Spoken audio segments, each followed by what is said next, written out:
Natuklasan ng gulat na gwardya ang isang napakalaking bomba sa loob ng isang bagahe. Ngunit hindi niya ito balak i-report. Dahil sa mga oras na iyon, naririnig niya sa kanyang headset ang boses ng mga kriminal. Kapag nag-report siya, agad nilang papatayin ang kanyang nobya. Gayunpaman, hindi sisuko ng ganoon lang si Matt na may mabuting puso. Inilagay niya ang telepono sa ilalim ng mesa at palihim na tinawagan ng pulis. Ngunit nang nakakonekta na ang tawag, inutusan siya ng boses ng kriminal sa kabilang linya na ibaba agad ang tawag. Ibaba agad. Kung hindi, mamamatay si Nora. Nakatutok ang baril ng isa sa mga tauhan ko, isang Barrett M82 sniper rifle, sa ulo niya. Napilitan si Matt na tapusin ang tawag, at sundin ang utos ng kriminal. Inilagay niya ang kanyang telepono sa loob ng lost and found locker at inilock ito. Gayunpaman, hindi niya balak sumuko. Tahimik niyang binuksan ang cellphone niya. Kunwari ay nakikipag-usap kay Lito. Ang totoo, time text niya ang pinsan niya. Pero pagkatapos, binura niya ang mensahe. Natigilan si Matt. Hindi niya inaasahan na pati ang maliit na kilos na iyon ay mapapansin ni Lito. Hindi niya maintindihan kung paano nakita ni Soto iyon. Hanggang sa tumingala ako at nakita ang CCTV ng paliparan sa itaas. Saka ko lang napagtanto na nahak na pala ni Lieto ang sistema ng paliparan. Kaya alam niya ang bawat kilos ko. Hindi lang iyon. Banilinan din ako ni Lieto na huwag ipahalata ang pagkagulat ko. Kung may makakakita sa akin, siguradong maghahihinala sila. Nang mga oras na iyon, biglang may anunsyo sa speaker ng paliparan. Bigla kong napansin, parang sabay na tumunog ang parehong anunsyo sa kabilang linya ng headset. Ibig sabihin, nasa loob din ng airport si Liet ngayon. Para malaman ang lokasyon niya, sinimulan ni Matt na paulit-ulit na kausapin si Liet. Patuloy na sumasang-ayon na makikipagtulungan sa lahat ng kahilingan niya. Sinabi ni Liet na pagkalipas ng 10 minuto, dadating ang kasamahan niya dala ang pangalawang malita. Sa oras na iyon, kailangan lang siyang papasukin ni Matt. Maayos na matatapos ang kooperasyon na ito. Habang nag-uusap, may mga detalyeng natuklasan si Matt. May narinig siyang iyak ng bata malapit kay Ledo. At mayroon itong palaging ninunguya sa bibig. Maliwanag na kumakain ito. Pinahinto ni Matt ang conveyor belt. Pinakinggan niya ng mabuti ang lahat ng ingay sa airport. Sa wakas ay natuklasan niya ang umiiyak na bata na hindi kalayuan.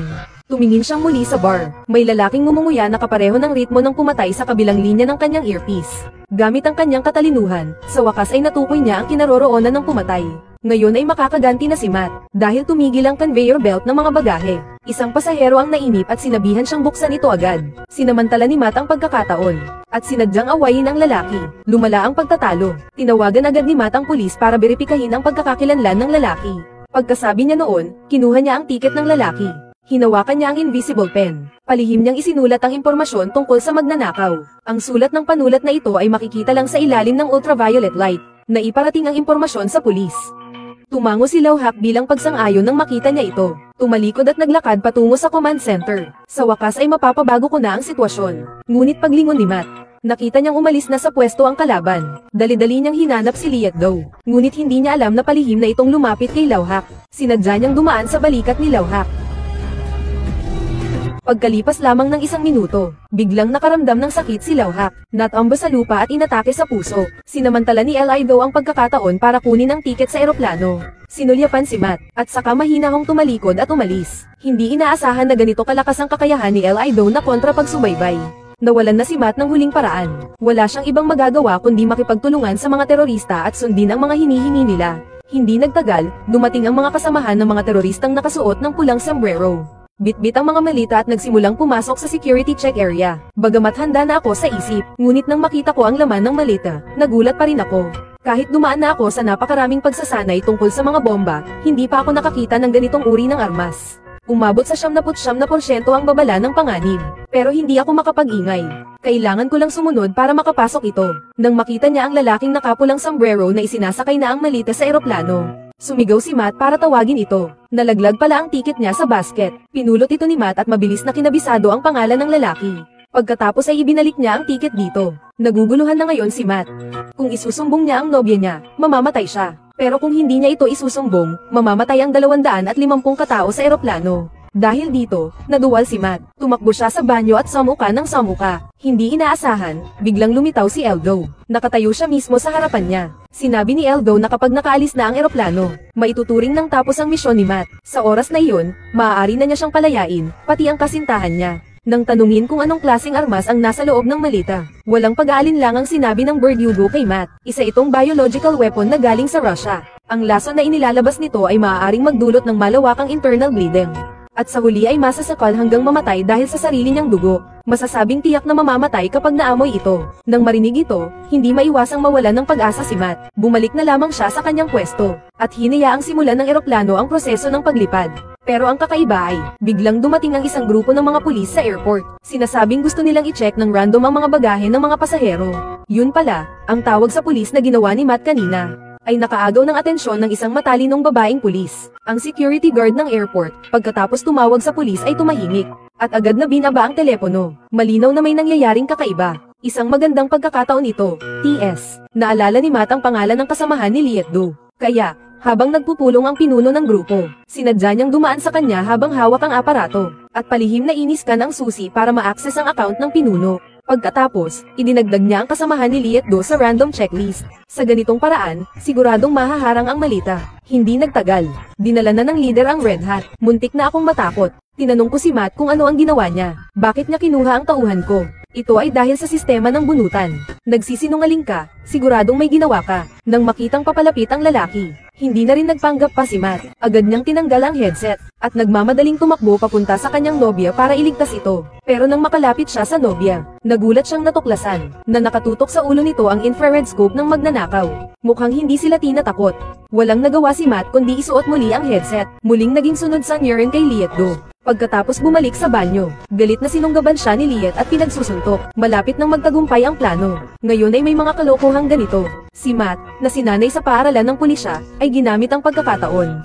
Gusto niyang lumaban, ngunit hindi niya inaasahan na marunong pala ng martial arts ang kalaban. Sa loob lang ng ilang galaw ay nasupil niya si Matt. Naramdaman niyang malapit na siyang mahimatay. Mabilis na nakaisip si Matt ng paraan at kinapa ang baril na nakita niya sa bulsa ng lalaki. Sa wakas ay nabaligtad niya ang sitwasyon, nasupil ang magnanakaw. Gayunpaman, wala pa rin itong silbi.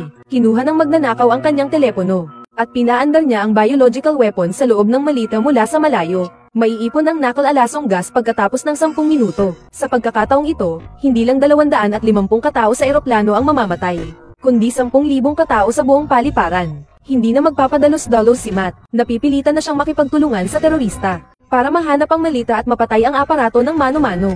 Itinago niya ang baril. Patakbong tinungo niya ang interrogation room. Pagdating sa pinto, dali-dali niyang inilagay ang passcode. Nabuksan ang pinto, tinutukan niya ng baril ang pinuno. Inutusan niya itong lumayo sa malita. Pinagmamadali siya ni Ledo na barilin na at tapusin ang problema. Ngunit dahil matagal silang magkakilala, hindi magawang barilin ni Matt ang pinuno. Pagkatapos ng ilang sandali ng pag-iisip, ibinaba ni Matt ang baril.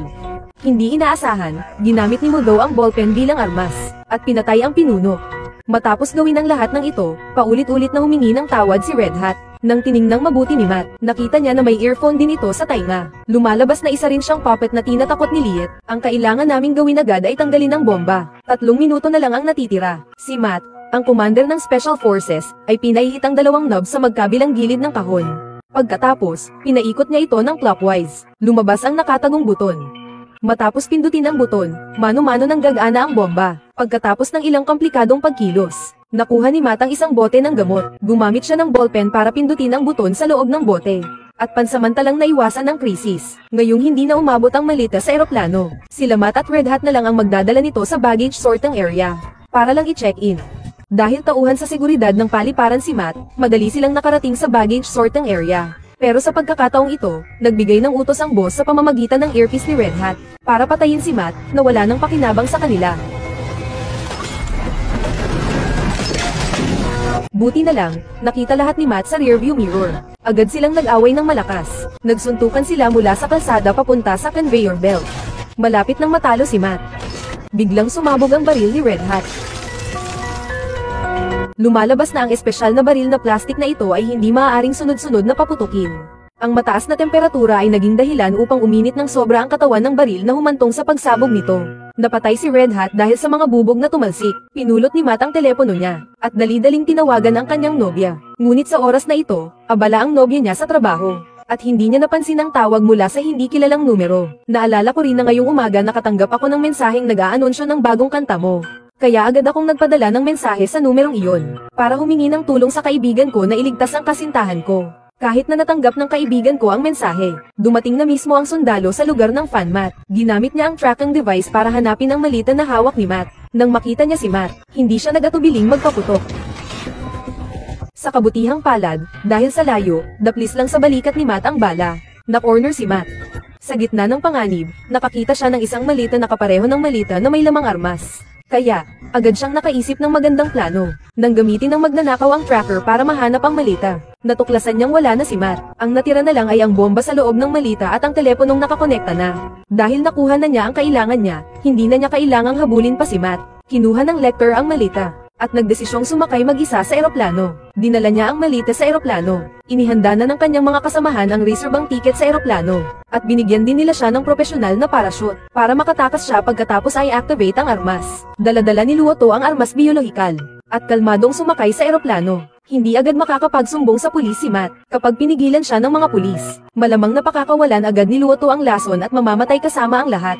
Ang tanging paraan ngayon, ay kailangan ni Matt na sumakay mismo sa eroplano para i-deactivate ang bomba. Siya lang din ang tanging nakakaalam kung paano ito i-deactivate bukod kay Luoto. Tulad ng inaasahan ni Matt, nang tangkain ni Ledo na ilagay ang malita sa itaas. Natuklasan niyang hindi ito kasya. Mas malaki pala ang malita na nakita ni Matt kanina kaysa sa malita ni Ledo.